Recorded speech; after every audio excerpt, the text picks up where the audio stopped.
Thank you. I would like to welcome to the stage my colleague Alex and Devex Director of Partnerships, Alex Cabaret. Thank you so much. And hi, everyone. And Renuka, it was great to see you on stage. I know we were talking about this about 5 years ago. You were hoping to have it on the markets. It's great to see it happening. Next, we are going to talk about pandemic preparedness and response. So I'm happy to welcome to the stage Gavin Cloherty from Abbott. So thank you, Gavin, for being our partners, innovation partners today at Devex at UNGA. And we're very happy to have you today because today is the high-level meeting on pandemic preparedness and response. We're lucky to have a person who has a Ph.D. in molecular biology. You've been working on these issues for over 20 years and on surveillance, pathogen surveillance. And it's an important moment to discuss these issues. And so at Abbott, you're the head of infectious disease research. You're also the head of the Pandemic Defense Coalition. That is, we'll dive into this a bit later. But yeah, it's great to have you here and have an expert of these issues. Thank you. So welcome. It's great to be here. Yeah. So pandemic, we're in an era of pandemics, as you all know, with climate change, biodiversity loss, travels, urbanization growing. And so you're working on projects that are looking at identifying new and known pathogens and how they evolve. So we'll want to know, in the COVID era, we've realized that diagnostics and testing have really helped us getting out of the crisis. Right. And what were the main lessons learned about our health systems during that time, and how we should prepare for the future? There were so many lessons. That's a start. I think we learned how fast these things can come upon us, how fast viruses move, how fast these threats can emerge, and that we have to be ever vigilant and faster. So viruses move fast, we have to move faster.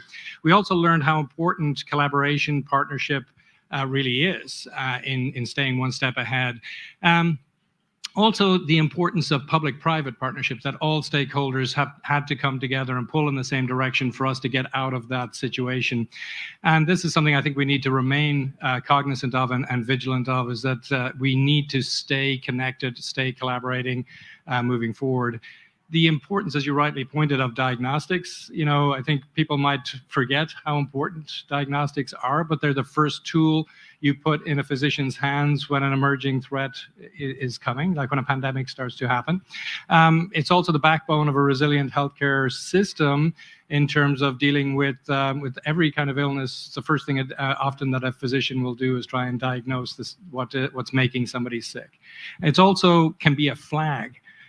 A canary in the coal mine, if you like. So when you have physicians ordering diagnostic tests because people are in front of them and they're sick, but the tests are negative, then what's making them sick? That's a flag then that causes you to dig in further and try and use more sophisticated techniques to see if there's something new or different that's making them sick.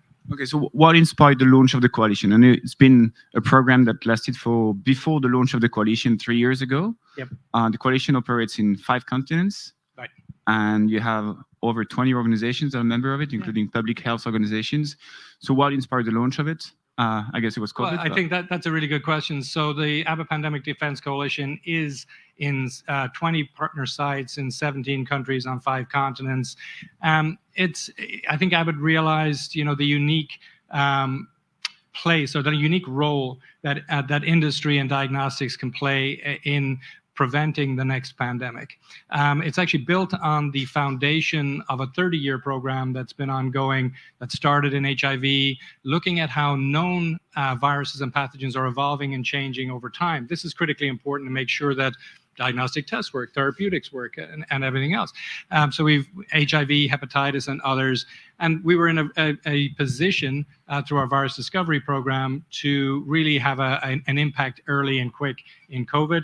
I think this is what really inspired us to commit and recommit to pandemic preparedness. I think being able to go from discovering something, leveraging diagnostics for known illnesses and diseases, finding the ones that are new or emerging, but rapidly building diagnostic tests that can be placed in the hands of experts around the world to understand if it's important, and to be able to scale that to respond to an emergency if it is important. I think that's a unique strength that industry plays.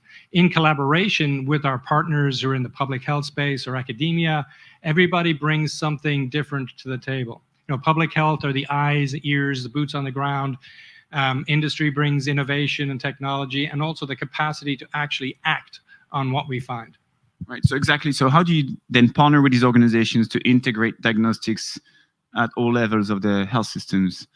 Well, diagnostics is kind of, the backbone of a resilient healthcare system. It's in everyday life, as we said, whether it be, I'm in the infectious disease side, so whether it's an HIV, hepatitis, malaria, dengue, you're always relying heavily on diagnostics. So I think it's important that we maintain this focus and leverage it appropriately, and also to train to build that kind of diagnostics infrastructure for every day, and that'll stand to your advantage, in the event of an emerging infection. And this coalition that we've developed on the really enables us to directly help build capacity and infrastructure around the world. It's not just about the lab, component, which is very important. It's also about the epidemiology and taking a holistic approach, the bioinformatics on the back end. We've partnered with the Task Force for Global Health and the TEFINET program on field epidemiology training. We sponsor and actually are actively involved in 10 fellowships around the world. Each year, we're into our third year. So we've basically trained about almost 100 virus hunters in various skills. Yeah, exactly. I was reading about the virus hunters. Can you tell us more about this and share examples of, let's say, 2 virus hunters and who they are and what they do? Okay, well, pick 2. Try to pick 2. Okay, pick 2. So, the virus hunters are just kind of a catch-all name that we have, to people who are involved in this space. So I'm not going to give names, but we have one that I would call out because it pulls in the collaboration and partnership element, is a TEFINET field epidemiology training fellow that we have in Uganda that is working on black water fever, which is a severe manifestation of malaria, and they have a high burden in Uganda. So that pulls in training this person. We're pulling in the Uganda Viral Research Institute. Mentor is from the US CDC. The British MRC are present. We're leveraging the APDC and Abbott's expertise. So it's kind of like, it takes a village to raise a child, but we all have to be involved in trying to train the next generation of virus hunters. We have other virus hunters who are literally boots on the ground and working in places like Leticia in the Amazon basin in Colombia, or working in Cucuta, in an area where you've got a lot of human mobility coming to the Darien Strait. So these you've got to kind of go where the people are. Right. So it's really building capacity at the local level, I guess, with a lot of these virus center organizations. So what's your recommendation? How to partner with other members of the global health community? Have you done it with the coalition? So we have been engaged in various with various groups and in communication with US CDC and WHO and others. But I think we really need to focus on these kind of partnerships and the unique skills and resources that industry brings to the table. And this is a unique and different way of doing things, where industry is leading a network and democratizing all of the expertise that we've generated or learned over all of these years, and providing all these resources to do it. And in order for us to not reinvent the wheel or relive history, I think I would have a call to action that we remember COVID. I know it's a painful thing to remember. Nobody really wants to remember the pandemic. We want to forget about it. But we need to remember how important it was for industry and public health to be working hand in glove together. All right.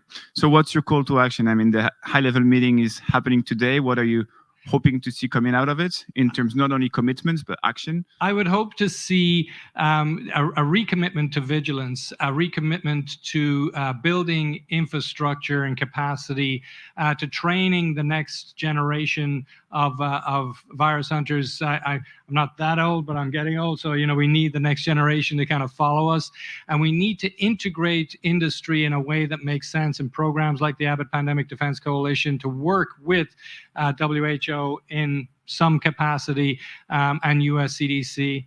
I think this is important. So we have many other members of the global health community in the room.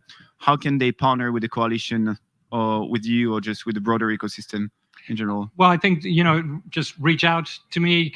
We're very collaborative and open to working with anyone, who's interested in this shared goal. It starts with communication. I think that's one of the most basic things that we need to get is to network the networks. There are many networks and groups and people working in this space, but they're working in kind of like a silo and in parallel to each other. How do we at least have transparency and communication? Because no one organization can do it all. We need to have different groups doing what they're doing, but talking to each other and sharing information, sharing experience, sharing technology and techniques. Amazing. Thank you so much, Gavin. And hope you'll stick around so people can meet you. Absolutely. Great. And thank you. So next I'm calling Devex managing it. Yeah, big round of applause for Gavin and Abbott and the work with the Defense Coalition. Devex managing editor Anna Gabo will present a panel on the polio fight.